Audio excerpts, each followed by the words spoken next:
श्रुति प्रमाणों को प्रस्तुत कर रहे थे। उसमें अंत्य था एता सेवा अक्षर से प्रशासन गार्गी।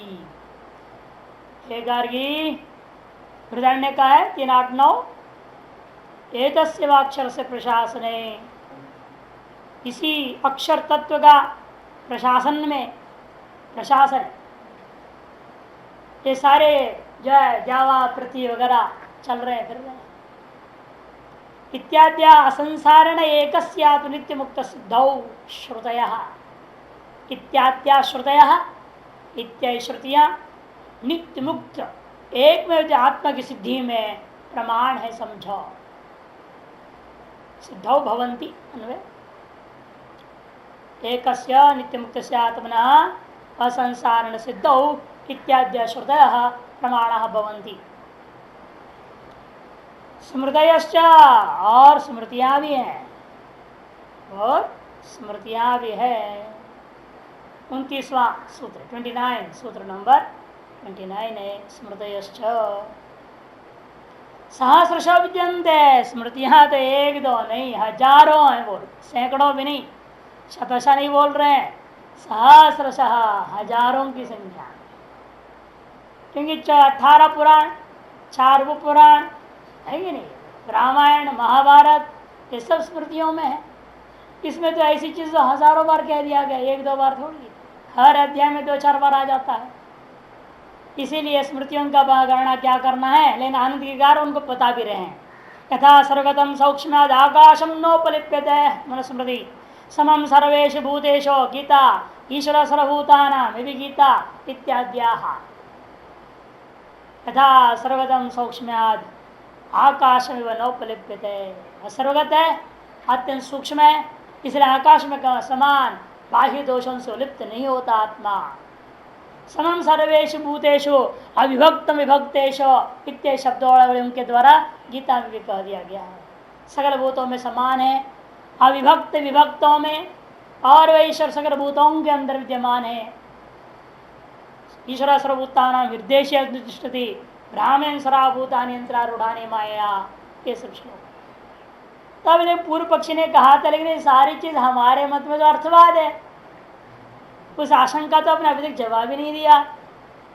अर्थवाद तो अप्रामाण्य चेत, तब सिद्धांत के न च अर्थवादा शक्यन्ते कल्पयितुम्, इन सारी श्रुति स्मृतियों को अर्थवाद करके आप कथन करना संभव नहीं है। क्यों? अर्थवाद क्या होता है, हमेशा विधिशेष होता है, अन्य का जो शेष होता है वह अप्रामाणिक हो जाता है। अनुवाद भी अप्रामाणिक है, केवल विधि मात्र प्रामाणिक होता है। इसलिए मुख्य वेदांत पक्ष में क्या है, ये सारी वाक्य भी वास्तव में अनुवाद ही है जितने दे रहे हैं। क्योंकि मुख्य वेदांत में तो एक ही है, तत्त्वमसि अहम ब्रह्मास्मि अयम आत्मा ब्रह्म विज्ञानम आनंदम ब्रह्म, ये 4 वाक्य ही विधि वाक्य हैं, ऐक्यता कथन करने वाले वाक्य। बाकी सारी वाक्य इस ऐक्यता का प्रतिपादन करने के लिए आनुषंगिक के अंगभूता है, सहयोगी। इसे सब अनुवादात्मक होने से अप्रामाणिक हो जाता है वेदांत पक्ष में भी। ले तो मुख्य वेदांत पक्ष में अभी तो चल रहा है, सृष्टिवाद के आधार पर ही चल रहे हैं, इसीलिए यहाँ पर वो बात नहीं है। यहाँ पर सृष्टियाँ मान रहे हैं, ईश्वर को मान रहे हैं, सबको मान रहे हैं, उसी को सिद्ध करने जा रहे हैं। इसलिए इस पक्ष में क्या है, हम इसको अर्थवाद नहीं मानेंगे इन वाक्यों को। क्यों? क्योंकि अर्थवाद हमेशा विधि वाक्यों का शेष हुआ करता है। जो अन्य शेष होता हुआ विज्ञान को उत्पादन करे, विशेष ज्ञान को पैदा करे, वो अर्थवाद अनुवाद वगैरह होते हैं। और जो अन्यशेष होता हुआ नहीं होता हुआ, अन्यशेष नहीं होता हुआ जो ज्ञान को पैदा करते हुए वो स्वतंत्र वाक्य हैं, वे अर्थवाद नहीं कहे जा सकते हैं। वे अपने आप में स्वार्थ बोध करने में प्रामाणिक होते हैं।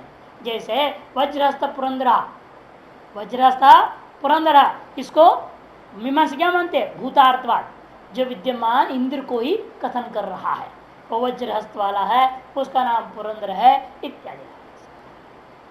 जैसे वे सिद्ध वस्तु का कथन करने वाले होने से उनका नाम भूतार्थवाद सिद्धार्थवाद कहते हैं। इससे आप भी सिद्ध वस्तुभूता जो आत्मा है उसका कथन करने वाले सारी श्रुति स्मृतियां आप बता रहे हो, इसलिए ये सारे श्रुति स्मृतियां भी भूतार्थवाद सिद्धार्थवाद माननी चाहिए। तब सिद्धांति कहते हैं नहीं नहीं, वह तब मानी जाती यदि यह किसी विधि का शेष होता तो। जैसे वज्रहस्त पुरंदरा, ये सब क्या है, हम अन्य मंत्रों में आए हुए इंद्र शब्द की व्याख्या कर रहे हैं। इंद्राय स्वाहा मंत्र भाग में आ गया, इंद्रम अष्टाकपालम प्रच्छेद कर दिया, निर्वपेद करके भी है। इंद्र देवता के लिए 8 कपाल और पुरुषार्थ की निर्वाह करनी चाहिए। तब पूछा इंद्र कौन है, ये तो विधि वाक्य है। इस विधि में आया हुआ इंद्र शब्द की व्याख्या करने के लिए वज्रहस्त पुरंदरा आ गया, अतएव इस विधि का वो शेष हो गया, इसलिए वह भूतार्थवाद माना जा सकता है। लेकिन ये जो हमारे जितने भी वाक्य हैं वेदांत के, यह किसी भी विधि का शेष नहीं है, किसी विधि का शेष नहीं है। इसलिए कहते हैं अनन्य योगित्व स्थिति। अनन्य योगित्व स्थिति का मतलब अनन्य शेषत्व स्थिति, ठीक कर दिया देखो आनंद गिरकार ने। अनन्य शेषत्व स्थिति बोधकत्वात्, विज्ञान उत्पादकत्व ने बोधकत्वात्। ईश्वर विषयानि वाक्यानि न कर्म विधि सन्निधि समामनातानि। सबसे पहली बात, एक कर्म की विधि के सन्निधि में पठित भी नहीं है। ये जितने भी श्रुति स्मृतियां हमने बताया ईश्वर को कथन करने वाले और आत्मा को कथन करने वाले वाक्य, ये कर्म के सन्निधि, कर्मकांड के सन्निधि में पठित ही नहीं है, सबसे पहली बात। और दूसरी बात, ये अन्य शेष भी नहीं है। ऐसा होता हुआ ज्ञान का बोधक है ये, अतः स्वार्थ प्रमाणानि कर्म विधि वाक्यवत। इसलिए ऐसा वाक्य स्वार्थ प्रमाण होते हैं कर्म विधि वाक्यों के समान। तो अनुमान कर दिया ईश्वर प्राणी श्रुति स्मृति वाक्यानि, ईश्वर प्राणी श्रुति स्मृति वाक्यानि, ये पक्ष है। ईश्वर पर का श्रुति स्मृति जो वाक्य हैं ये क्या है, पक्ष है। वो कैसे हैं, स्वार्थे प्रमाणानि, ये साध्य, स्वार्थे प्रमाणानि साध्य, अनन्य शेषत्व बोधकत्वात्, ये हेतु है। दृष्टांत कर्म विधि वाक्यवत। ध्यान में अनुमान, ईश्वर विषयानि वाक्यानि, ये पक्ष है। स्वार्थ प्रमाणानि साध्य, थोड़ा क्रम उल्टा रखा हुआ है, इसे मैं जान के बोल रहा हूं। पहले पक्ष हो गया, उसके बाद में इन्होंने हेतु दे दिया अनन्य शेषत्व बोधकत्वात्, फिर स्वार्थ प्रमाणानि साध्य दे दिया, बाद में दृष्टांत दे रहे हैं कर्म विधि वाक्यवदित्यर्थः। किंच, इतना ही नहीं, ये मान लो तुम्हारे के अनुसार में इसको अर्थवाद भी मान लो तो भी कोई आपत्ति नहीं। अर्थवाद में कथित पदार्थ भी यथार्थ है, अयथार्थ नहीं है। क्यों, अबाधित अर्थवाद। अर्थवाद छेदपि न च उत्पन्न विज्ञानम बाध्यते। यहां पर थोड़ा छूट गया है, पंक्ति चाहे लिख लीजिए। अर्थवाद छेदपि कहा लिखना है, न च उत्पन्नम से पहले। अर्थवाद छेदपि न च उत्पन्नम विज्ञानम बाध्यते। यदि इसको अर्थवाद मान भी लिया जाए, मान लो तो शत्रुजन न्याय पहला तो खंडन कर दिया, फिर कहते नहीं मान भी लिया जाए तुम्हारे मत के अनुसार अर्थवाद वाक्य है, तो भी अप्रामाणिक नहीं होता। क्यों, इससे जन्य जो विज्ञान है, इन वाक्यों से जन्य जो उत्पन्न जो विज्ञान है वो न बाध्यते, बाधित नहीं हो रहा है, अतएव यथार्थ है। जो विज्ञान बाधित हो वही न यथार्थ होगा। सर्प विज्ञान अयथार्थ विज्ञान है। क्यों, क्योंकि नायम सर्प इस विज्ञान के द्वारा अर्थात रज्जु का रूपी अधिष्ठान ज्ञान के द्वारा अयम सर्प ज्ञान बाधित हो गया। इसे जो ज्ञान बाधित हो न प्रकार वही ज्ञान अयथार्थ हुआ करता है, तद विषय को भी हम अयथार्थ मान लेते हैं उस स्थल विशेष में। नहीं तो सर्वदा सर्प कोई विषय अयथार्थ नहीं है, अन्यत्र सब तो सत्य ही है, व्यावहारिक सत्य संपन्न है। इसलिए तत्स्थल मात्र में जो सर्प भाषित हो रहा था, तादृश विषयभूता जो है रज्जु में अध्यस्त जो सर्प है वो अयथार्थ, सर्प सामान्य यथार्थ नहीं होता। इसी प्रकार यहाँ पर भी सब समझना है। इसलिए भाष्यकार संकेत कर दिया उत्पन्नम विज्ञानम न बाध्यते अर्थवाद छेदपि। इसको आनंद करके देखो, किंच अर्थवादित्वेपि न अप्रामाण्यम, अर्थवाद मानने पर भी कोई अप्रमाण नहीं हो सकता। क्यों, पदसमन्वय बले न जायमान से ज्ञान से बाध अदर्शनात्, पदों का समन्वय करके उत्पन्न होने वाला जो अर्थ ज्ञान है उसका बाद होता हुआ नहीं देखने को मिलता है। स्वतः प्रामाण्यात्, क्योंकि इसलिए मानना पड़ेगा इन वाक्यों के द्वारा बोधित वस्तु स्वतः प्रामाणिक वस्तु है। अस्य बाधिता नोपपद्यते, इसलिए इस अर्थ मैंने कौन, उस ईश्वर या ब्रह्म का बाधक कोई प्रमाण संभव ही नहीं है। इतने बातों को मन में रखकर कह दिया न चोत्पन्न विज्ञान बाध्यते, इसलिए भी यह अप्रामाणिक नहीं है। अप्रामाणिक में एक और हेतु दे रहे हैं, अप्रतिषेधाच्च, 30वां सूत्र 30, अप्रतिषेधाच्च, ईश्वर का बाद भी नहीं हुआ ना। कहीं कोई श्रुति है क्या ईश्वरो नास्ति, ऐसा कहने वाली कोई श्रुति नहीं है, स्मृति भी नहीं है कहीं ईश्वर नहीं है, ऐसा कोई वाक्य नहीं मिलता। न च ईश्वर नास्ति निषेधो अस्ति, ईश्वर नास्ति निषेधो न च अस्ति मैंने नास्ति, ईश्वर को निषेध करने वाला ऐसा कोई वाक्य ही किसी भी श्रुति स्मृति में नहीं मिलता है। ये जो दार्शनिक लोग हैं कपिल आदि, वो भले बोलते रहे ईश्वर सिद्ध है, कह दिया, सूत्र बना दिए, अरे उनके सूत्रों में है, लेकिन जो है जो स्मृतियां हाँ श्रुति मूलक है, मनुस्मृति जैसे गीता है, महाभारत है, अनेक पुराण है, इनमें कहीं नहीं मिलता जो कह दे कि ईश्वर नहीं होता। बल्कि सभी में तो भरपूर जो है ईश्वर का प्रतिपादन किया और उनकी भक्ति करने के लिए बहुत जोर दिया, अंतःकरण शुद्धि के लिए उन ईश्वरों की भक्ति करो कह दिया। इतना ही कहकर खत्म कर देते हैं इस वाक्य को, आगे बढ़ाते नहीं है। भाष्यकार थोड़े संकेत कर दिया, इस पर इतना ही कहते हैं, यथा देवा ब्रह्मणे ब्रह्मण रूपे मूर्तंच मूर्तंचित प्रस्तुतिया नेति रीति प्रस्ताद प्रतिषेधति। देखा जैसे इस जगत को ब्रह्म का दो रूप है कह दिया, मूर्त और अमूर्त, मूर्त और अमूर्त। मूर्त कौन है, पृथ्वी जल तेज, अमूर्त कौन है, वायु और आकाश। इनको आगे चक्कर क्या कर दिया, नेति कहकर मूर्तम न इति अमूर्तम न इति ऐसा निषेध कर दिया। इन ब्रह्म का ईश्वर स्वरूप का वर्णन जहां किया उसके बाद में नेति नहीं बोला। जो अध्यारोपित माया के द्वारा अध्यारोपित मिथ्याभूत वस्तु है उनको तो नेति कह रहा है, और जो अध्यारोपित नहीं है, जो मिथ्या नहीं है, उसको नेति करके कोई निषेध नहीं हुआ। परस्तात् प्रसिद्धि नैवम ईश्वरम प्रस्तुति प्रच्छेदोपलब्ध थे, इस तरह से कहीं ईश्वर के प्रकरण को आरंभ करके बाद में अंत में उसका निषेध कर दिया, ऐसा उपलब्ध नहीं होता। प्रच्छेदाभासत्वात् न भवति किंतु अप्राप्तत्वात्, तब कोई कह सकता है प्रच्छेदाभासत्वात् न भवति, प्रच्छेद का अभाव होने से भी वस्तु नहीं है मान लो। जैसे खपुष्प है, इसका प्रच्छेद अभाव क्यों करेगा कोई, खपुष्प है क्या कोई चीज, तो प्रच्छेद भी नहीं, इसलिए उसका प्राप्त सत्यम प्रच्छेद प्रच्छेद अभाव प्राप्त सत्यम एवं प्राप्त सत्यम प्रच्छेद और प्रच्छेद अभाव उभयम अपि। अप्राप्त वस्तु का न प्रतिषेध हो सकता है न प्रतिषेध का अभाव ही कथन होगा। इसे तुम्हारा ये ईश्वर खपुष्प के समान होने से इसका प्रतिषेध अभाव होने के कारण इसको खपुष्प के समान अत्यंत असत मानूंगा, ऐसे भी कोई पूर्व पक्ष कहते हैं ये नहीं कहना, किंतु अप्राप्त तत्प्रतिषेध भाव सतत न भवति किंतु अप्राप्तत्वात्। यथा रागद प्राप्त भूत हिंसा निषिद्धते नैवम ईश्वर से प्राप्तिरस्ति, जैसे रागद प्राप्तों का प्राप्त क्या है, भूतों की हिंसा, उसको निषेध किया जाता है, मां हिंसा सर्वभूतानि नैवम ईश्वर से प्राप्तिरस्ति।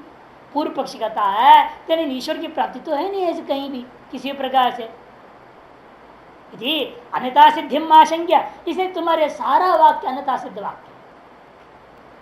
इस आशंका को बता करके जवाब दे रहे हैं अगला सूत्र से, 31 सूत्र नंबर 31 है, प्राप्त भाव चेत नोक्तत्वात्, प्राप्त भाव चेत नोक्तत्वात् अप्रतिषेधात्। इस संग्रह वाक्य को प्रकारांतर बताएंगे, पहले इस सूत्र के द्वारा पूर्व पक्ष जवाब देते हैं। कोई कह सकता है प्राप्त भावादेव निषेध भी अभाव है उसका, यस्य प्राप्तिर्नास्ति तस्य निषेधोपि नास्ति, यस्य प्राप्तिरसि तस्य निषेधो भवति, ऐसा पूर्व पक्ष का अपना व्याप्ति बना लिया उसने। यस्य प्राप्ति संभवती तस्यैव निषेधोपि संभवती, यस्य प्राप्तिरेव न भवति तस्य कुतो निषेधः। अतः ईश्वर से प्राप्तिरेव नास्ति कुतो निषेधः। आदेव निषेधा भाव जो आपका वाक्य सूत्र है जो आपने पूछ रहे हेतु दिया, वह हेतु व्यभिचारीग्रस्त हो गया। इससे ईश्वर असत सिद्ध हो गया, प्रषेध भाव हेतु के उल्टा पड़ गया हेतु हमारे ऊपर। तब सिद्धांत कहते नहीं, प्राप्त भाव चेत न उक्त। इसकी जवाब मैं बता चुका हूं। ईश्वर की प्राप्ति अनेकों श्रुति स्मृति युक्ति प्रत्यक्ष से भी सिद्ध है। प्रत्यक्ष लोग मानता है ना ईश्वर को, प्रत्यक्ष प्रमाण है। किसी भी आदमी से पूछो कहो ईश्वर नहीं है तो उल्टा आपको डांटेगा। नहीं ऐसे कैसे आदमी हो आप? हम तो सोच रहे थे बड़ा शहर से आए, बड़े पढ़े लिखे आदमी हो, आप तो नास्तिक हो, आपसे भला हम अच्छे हैं। हम तो किसी पत्थर को भी भगवान मान की पूजा कर लेते, और तू तो भगवान ही नहीं है बोलता है। लोग तो उल्टा डांटेंगे। इसे प्रत्यक्षतः मैंने लोक सिद्ध, लोक में सर्वसाधारण जन में सिद्ध, सर्वजनीन में तत्व, सारी दुनिया इस बात को जानती है कोई ईश्वर नाम का तत्व है, ये संसार को चला रहा है और हमारे कर्मों का हिसाब किताब रखता है और समय समय पर उचित फल को देते रहता है। ये आम आदमी अनपढ़ भी सब जानते हैं। कुछ अधकचरे जो पढ़े लिखे होते हैं ना, जो पूरा ज्ञानी नहीं है, जो पूरा ज्ञानी भी नहीं है, वो गड़बड़ करते हैं। है भी है बोलते, कोई नहीं है बोलते हैं, कोई तो उसका मूर्ति भी है, शरीर भी है, कोई तो शरीर नहीं है, और शरीर कोई कहते हैं नित्य शरीर है, कोई तो उसका शरीर बिल्कुल नहीं होता। ये सब लड़ाई झगड़ा जो है आधे बुद्धि वालों का काम है। इसलिए या तो पूरा अज्ञानी बन जाओ, ठीक रहता, मस्त रहता है आदमी, या पूरा ज्ञानी ठीक है। बीच वाले ना अधकचरे वाले वो गड़बड़ काम, पूरा ज्ञान तो है नहीं और सारे शास्त्रों गलत इस्तेमाल कर देंगे। अज्ञानी तो बोलता ही नहीं और अज्ञानी भी बोलता नहीं, कहते जो है सो ठीक है। अब पंजाबियों को देखो, आप कुछ भी बोलिए सत्य वचन है महाराज, सत्य वचन महाराज। हमेरा घोड़ा है नहीं, ये गधा है, सत्य वचन महाराज, तो उसको भी कर।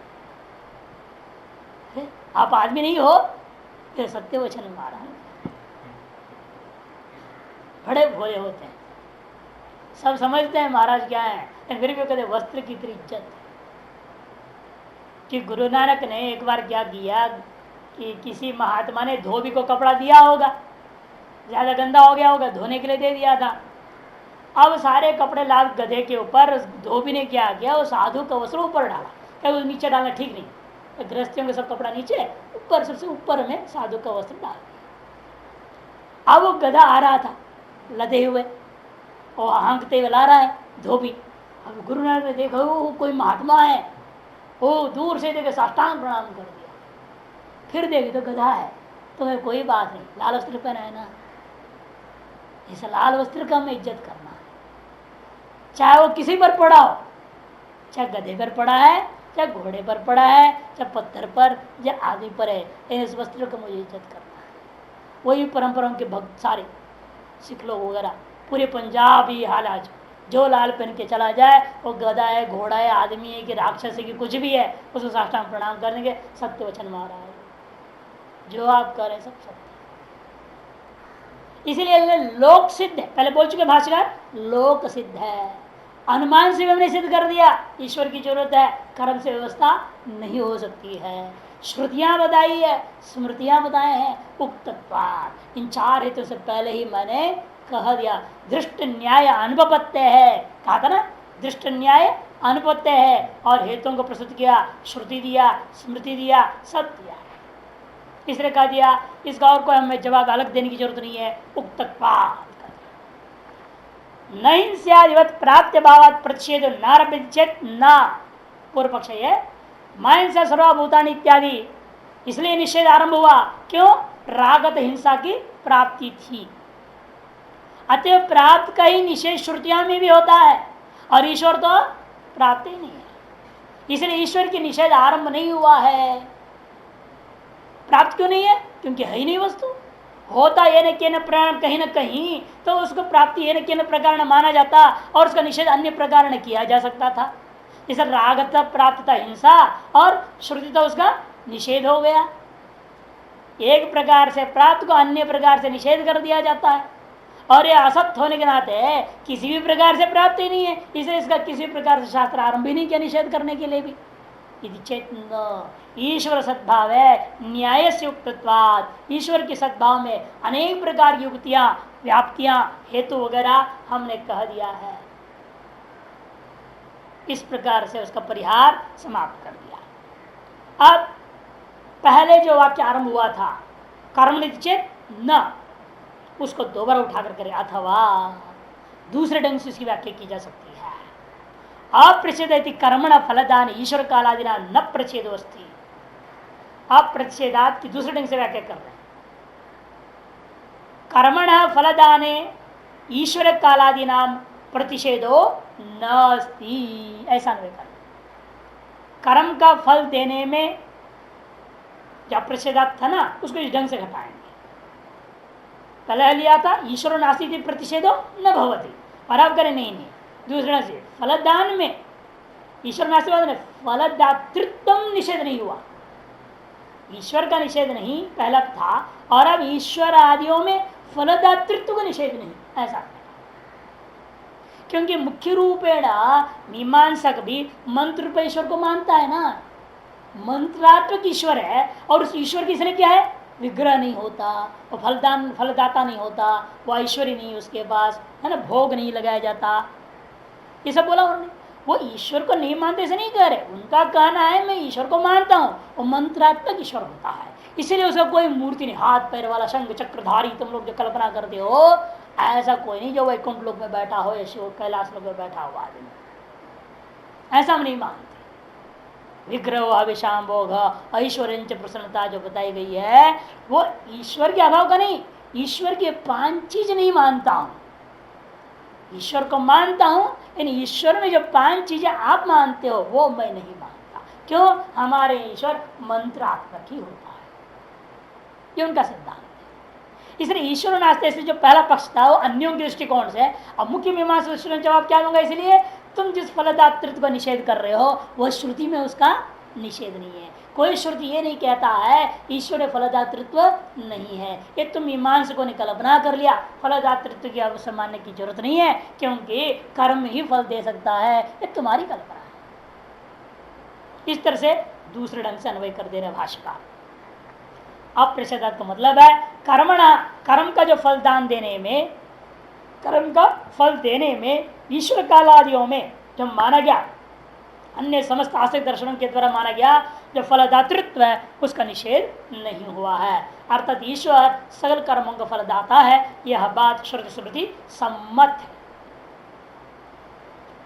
नच निमित्तांत निरपेक्षम केवल कर्तृव प्रयुक्तम फलदम दृष्टा, क्योंकि संसार में हमने कहीं भी ऐसा नहीं देखा निमित्तांतर की निरपेक्ष मान ईश्वर रूपी निमित्त, काल रूपी निमित्त की अपेक्षा किए बिना केवल कर्ता से प्रयुक्त होकर के कर्म फल दे रहा हो, ऐसा कहीं भी देखने को नहीं मिलता। स्वर्गाम इत्यादि शास्त्रम यागस्य फलदायिनी शक्तिम द्योतयति न सहकार्यंतरम निषेधयति। बहुत सुंदर समझा रहे हैं। स्वर्गाम तो इतना ही कहता है, यह कर्म फल देगा। कर्म जो है, याग जो है, फलदायिनी शक्ति को से युक्त है, इस बात को स्वर्ग में द्योतित करता है। लेकिन वह ये नहीं कहता है फल कर्म जो देगा वह निमित्तांतर निरपेक्ष स्वतंत्र रूपेण कर्म स्वयं ही देगा। ये अर्थ कहां से आपने निकाला स्वर्ग में मंत्र से? इतना अधिक अर्थ कल्पना करोगे वाक्य भी दोष होगा। पहले वाक्य तो स्थापित कर रहा है कर्म फल देने की फलदायिनी शक्ति कर्म में है, एक कल्पना मंत्र से आपने कर दिया, फिर उसी दूसरी कल्पना करनी पड़ेगी निमित्तांतर निरपेक्षता। 2 कल्पना एक वाक्य से करोगे तो उसका नाम वाक्य भेद दोष होता है, जो कि मीमांसक स्वयं बहुत ही भयंकर दोष माना है इसको। यानी और संग्रह में आया था विरुद्ध त्रिकद्वय दोष, वाक्य भेद दोष, गौरव दोष वगैरह मानते हैं, जो उनमें से वाक्य भेद सबसे भयंकर दोष मानते हैं। एक वाक्य के द्वारा 2 अर्थ का प्रतिपादन माने परस्पर अविरुद्ध भले ही हो, किंतु परस्पर विलक्षण 2 विरुद्ध अर्थों को, 2 विलक्षण अर्थों को यदि आप प्रकट कर रहे, विरुद्ध ना भी हो किंतु विलक्षण अर्थों को यदि आप स्वीकार करते हैं, फिर तो निश्चित रूपेण वह वहाँ वाक्य में दोष माना गया है। इतश्च शास्त्रम अयोग विच्छेद वाच्यम न अन्य योग विच्छेद। और दूसरी बात, हमेशा हमने देखा है शास्त्र तो अयोग का व्यवच्छेद करता है, अन्य योग का व्यवच्छेद नहीं करता। अयोग का व्यवच्छेद करता है क्योंकि विधियां हमेशा क्या अत्यंत अप्राप्त का कथन करते हैं। मैंने अप्राप्त का कथन करके अप्राप्त अन्य का निषेध करता हुआ अप्राप्त किसी अन्य विषय को विधान कर देते हैं। इसे अन्य योग का व्यवच्छेदक है वो, न कि अन्य अयोग का व्यवच्छेदक है, न कि अन्य योग का व्यवच्छेदक है।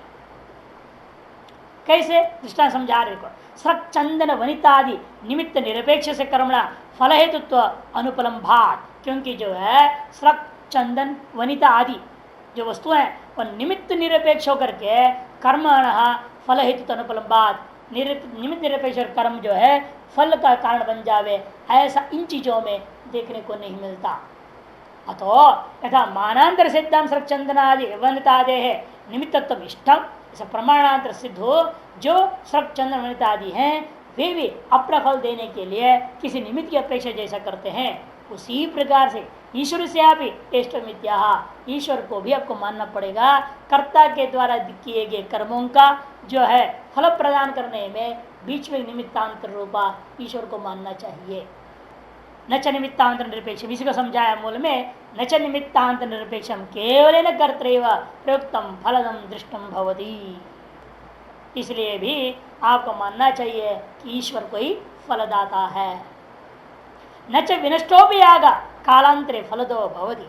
और दूसरी बात, विनष्ट जो याग है वह अपने आप कालांतर फल देगा, ऐसा कभी हो नहीं सकता है।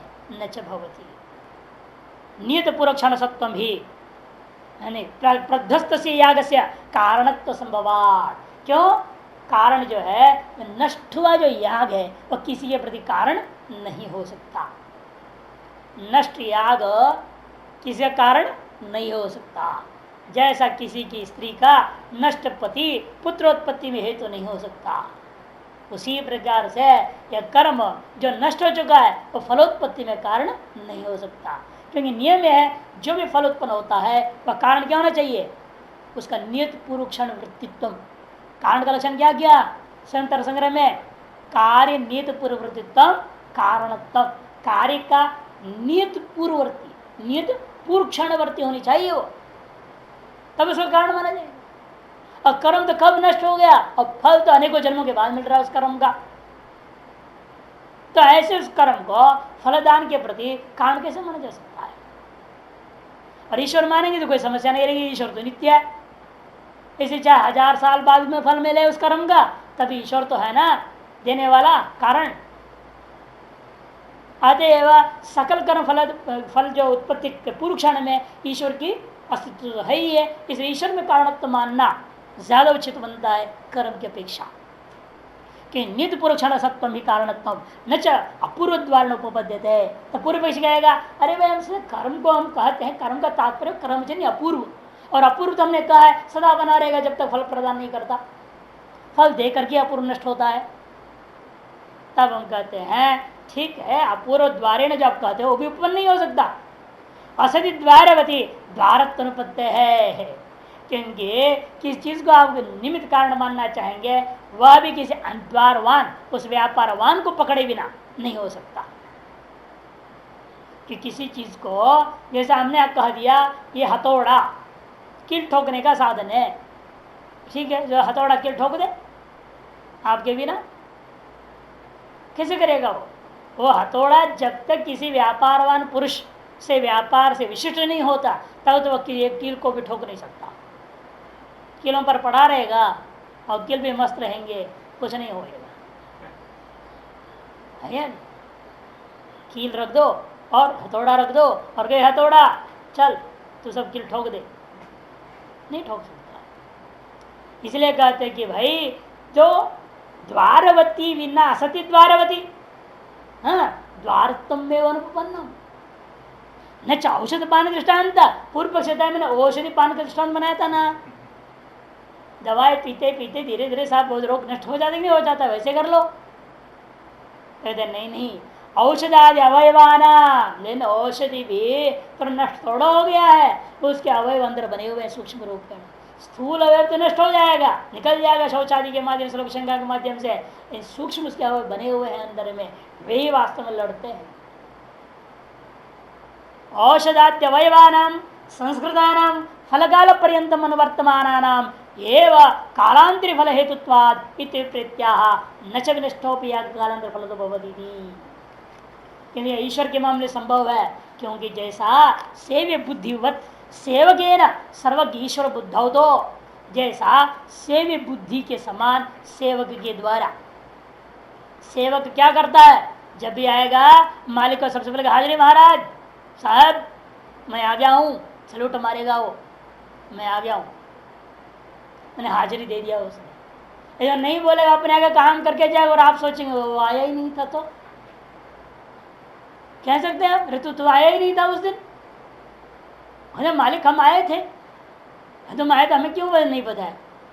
अरे हम आते ही सबसे पहले हमें बताना चाहिए हम आ गए हैं। और आजकल के ज़माने में रजिस्ट्री होता है, रजिस्टर उसमें हस्ताक्षर कर दे, बड़े अधिकारी हो तो, छोटे मोटे अधिकारी कार्ड पंचिंग करता है, नहीं तो आजकल तो और भी कार्ड में भी दूसरा पंच कर देता था ना। हाँ, एक आदमी 4 आदमी कार्ड टक टक टक मार देगा, ऐसे होता था, धंधाबाजी चलता था। इसलिए वो भी हटा दिया, अब मशीन लगा दिया अंगूठा वाला, अंगूठा में दिखाएंगे तब वो अपने आप कट कट करेगा, वो नहीं तो नहीं करेगा। हर आदमी जितने मजदूर लोग काम कर रहे हैं सब के अंगूठे का निशान उसके अंदर रिकॉर्डेड है। जैसे आप लगाएंगे वो जांच कर लेगा, ये अंगूठा जो है निशाना, वो निशाना अंदर जितनी भी हैं वो सब किससे मिलता है जुलता है, मिलते जुलते के साथ उसको फिर हाजिर डाल देगा। यदि आप ज़्यादा गंदा वंदा डाल के कर दोगे, किसी और के हाजिर लग जाएगी, आप एब्सेंट हो जाओगे। इसे बढ़िया धो धा करके ढंग से जाना पड़ता है वहाँ, दोनों टाइम, बाहर जाते वक्त भी और अंदर जाते वक्त भी, दोनों टाइम बढ़िया साबुन से धो धा करके शुद्ध होकर साफ करके जाना पड़ता है, नहीं तो किसी और की हाजिरी लग जाती है। इसमें भी गड़बड़ हो रहा है, लोग परेशान है, इसलिए ये भी फेल हो रहा है।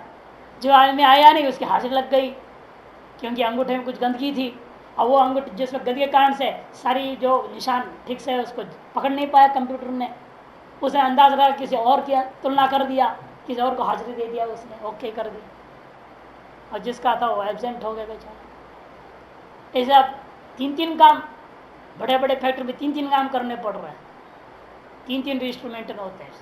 ये तो कंप्यूटर का मेंटेन कर रहा है अंगूठा वाला, दूसरा एक और विजिलेंस होगा पूरा चेक करने वाला रहता है, वो कहते हैं यहाँ कार्ड भी पंच कर, उस अंदर एक ऑफिस में वो भी कहते तुम यहाँ रजिस्टर में साइन भी कर, तीनों काम करना पड़ता है। अब कहाँ चोरी करेगा आदमी? 3 जगह हाजिरी लग रही है, तीनों टैली होता है तब तनख्वाह तय होती है। झंझट ही झंझट है सब झमेला। कारण क्या है? आदमी बेईमान हो गया। अब कुछ आदमी ईमानदार कहाँ रजिस्टर था पहले जमाने में, कभी न कोई रजिस्टर है, न कोई कंप्यूटर है, सेंटर है, कुछ अटेंडेंस नहीं, कुछ नहीं। आदमी आया कहा हाँ मालिक राम राम करके चला गया, बस दिमाग में मालिक ने रख लिया, हाँ भाई आज आया था। यही है सेवक के द्वारा, जैसा सेवी का बुद्धि में एक संस्कार डाल दिया मैं आया था, तो इसी तरह से 30 दिन बोलता है, रोज रोज राम राम राम राम रोज बोलेगा 30 बार 30 दिन, तब मालिक समझा 30 दिन इसने 30 बार राम राम बोला है, 30 दिन आया है, इसको तनख्वाह दिया जाए 30 दिन की तनख्वाह। जैसा वैसे आप जो कर्म कर रहे हो ना, वह सब ईश्वर की बुद्धि में रिकॉर्ड हो जाता है। आपका राम राम वो ईश्वर की खोपड़ी में रिकॉर्ड हो गया। वही कहते सर्वज्ञ ईश्वर बुद्धौ तो संस्कृतायाम यागादि कर्मणा विनष्टे कर्मणि सेव्यादिवद ईश्वर फलम कर्तुर्भवती युक्तम। सर्वज्ञ ईश्वर का बुद्धि में भी क्या हो गया? बुद्धौ तो संस्कृतायाम, जैसा सेवक के द्वारा सेवी का बुद्धि संस्कारित कर दिया गया, छाप डाल दिया उसने, मैं आया था हाजिरी दे करके। उसी प्रकार आपने क्या कर दिया? कर्मों के द्वारा ईश्वर की बुद्धि में एक संस्कार डाल दिया कि आपने अमुक कर्म डाल, ईश्वर की बुद्धि में यह प्रिंट हो गया है, अमुक आदमी अमुक गोत्रोत्पन्न अमुक जगह पर अमुक कर्म कर दिया था, और बिल्कुल ढंग से किया था, दक्षिणा भी पूरा दिया, सारा चीज ढंग से काम किया, या इतनी विगुणता से कर दिया, इतनी सगुणता से कर दिया, सारा वो पूरा हमारे कार्ड हो जाता है A to Z। उसी हिसाब से फल तय होगा। जैसे संस्कृतायाम एतत् कर्मणा कर्म अनेन अनुष्ठितम् इति कर्मणा ईश्वरस्य बुद्धौ आरोह एव कर्मणाम संस्कार। आपने संस्कारित कर दिया ईश्वर की बुद्धि में का अर्थ क्या है? तब समझा रहे उसको, एतत् कर्म अनेन अनुष्ठितम्, अमुक कर्म अमुक के द्वारा कर दिया गया, इति कर्मणा ईश्वर से बुद्धि, कर्म करने के द्वारा आपने क्या किया, ईश्वर की बुद्धि में एक आरोह हो गया। आरोह एव, आरोह में भी 3 नंबर टिप्पणी दे रहे हैं। आरोह में विषय भाव कर्मणा, आरोह हो गया तो चढ़ गया, बुद्धि में चढ़ गया, हाजिरी चढ़ा दो। यहाँ भी लोक में यही भाषा है ना, हाजिरी चढ़ाओ। उस तरह वो बुद्धि में चढ़ गया का मतलब है वहां उसका एक निर्णय हो गया, इस विषय बन गया, अमुक ने अमुक कर्म को अमुक स्थान पर इस प्रकार से किया है। तो यागादि कर्मणा संस्कृतायाम कर्मणि विनिष्ठेपि, जब याग आदि कर्मों के द्वारा ईश्वर की बुद्धि में संस्कार डाल दिया गया, एक अमिट छाप छोड़ दिया गया, तो कर्मणि विनष्टेपि, और कर्म का नष्ट होने पर भी सेव्यादिवत, जिस सेव्यादियों में देखा गया वह समय समय पर फल देते हैं अपने नौकरों को, उसी प्रकार से ईश्वरात् फलम कर्तुर भवति, ईश्वर से कर्ता को फल प्राप्त होता है, ऐसा कहना ही युक्तम भवति, उचितम भवति। अनेनाहम सेवती सेवे बुद्धौ संस्कृतां कालांतरे निष्ठेम भी सेवायां सेव्यात् राजादे फलम भवति तद्दत्यर्थः। तो पूर्व पक्षी कहेगा महाराज ठीक है, यद्यपि लौकिकानां कर्मणां फल साधनत्वं चेतनाधीनम दृष्टम, तथापि वैदिकस्य यागादे है फलम दातरं विनापि, क्यों, वाक्य प्रामाण्य भविष्यति। सरकार में जित इस वाक्य में इतनी दिक्कत है ना, वेद वाक्य कोई साधारण वाक्य क्या? अरे आप पुरुष कह देता है वो हो जाता है, आप पुरुष सच्चा आदमी जो होता है वो जो कह देता है वो हो जाता है। प्राणोपासक कहता है सूखा पेड़ को हरा हो जाओ, फल दे दो, तो हो जाता है। अभी वेद वाक्य कह रहा है और वो निरर्थक कैसे हो जाएगा? पूर्व पक्षी बड़ा सुंदर है, यहाँ ठीक कह रहा है, क्योंकि अन्य उपनिषदों में कहा ना प्राणोपासक सूखे से फल दिला सकता है, और सत्यवादी हरिश्चंद्र ने क्या किया था, विषांतर छेड़ों को सूखे पेड़ों से फल दिला दिया। ऐसे बहुत सारे हैं, घटनाएं भी हैं, और आजकल भी देखने को मिलता है। बोल दे हाँ फूल, तो आज में फूल आ गया, बताओ हाथ में आ गया। घड़ी बोल दिया साईं बाबा ने यूं कर दिया, घड़ी ले लो भाई जाओ। जब सत्पुरुष का संकल्प, सत्पुरुष का वचन साकार हो जाता है, तो वैदिक वचन क्यों साकार नहीं होगा? अतएव कोई दाता होता बीच में जरूरत है ही नहीं, सीधा कर्म फल दे देगा वेद वाक्य सामर्थ्यात्, ऐसा पूर्व पक्ष ने कहा।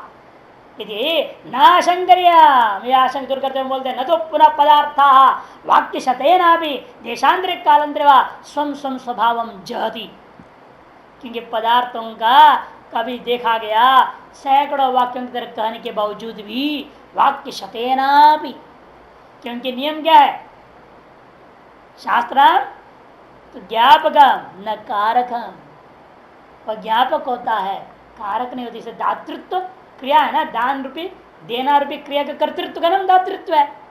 क्रिया कर्तृत्व आ नहीं सकता शास्त्र में, किसी भी क्रिया का कर्तृत्व शास्त्र में नहीं है। शास्त्र केवल क्रिया और क्रिया संबंधी पदार्थों का ज्ञापक होता है, तद विषय ज्ञान प्रदातृत्व उसके अंदर है और कुछ नहीं है, बोधकत्व है।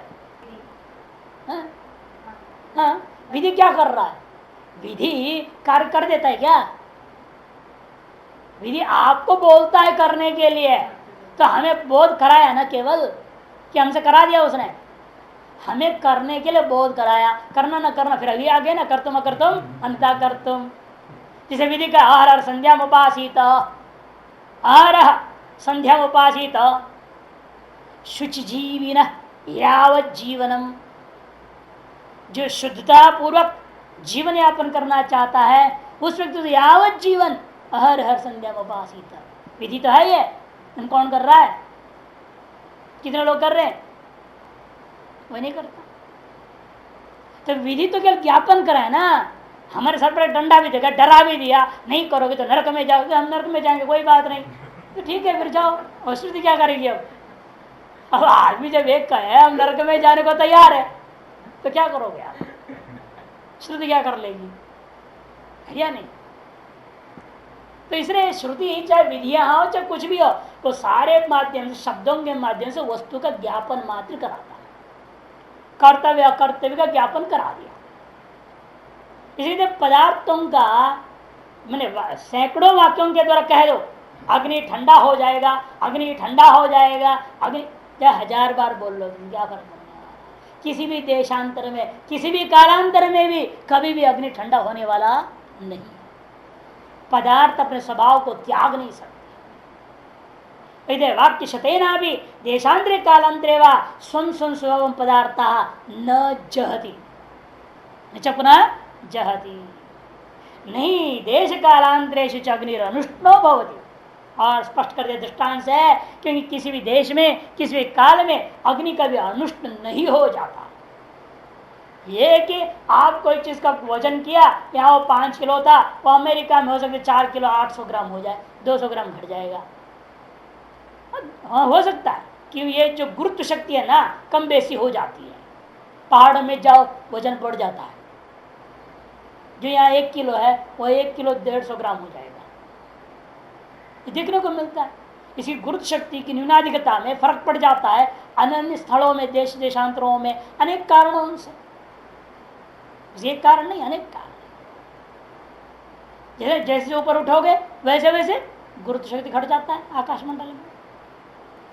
और ऐसे भी जगह जहाँ इस पृथ्वी का गुरुत्व शक्ति को कोई मतलब है नहीं, संबंध ही नहीं है, खत्म गुरुत्व शक्ति। वहाँ आदमी हवा में, आकाश में तैर रहा है, यूं करेगा तो 1 किलोमीटर भाग जाएगा उधर।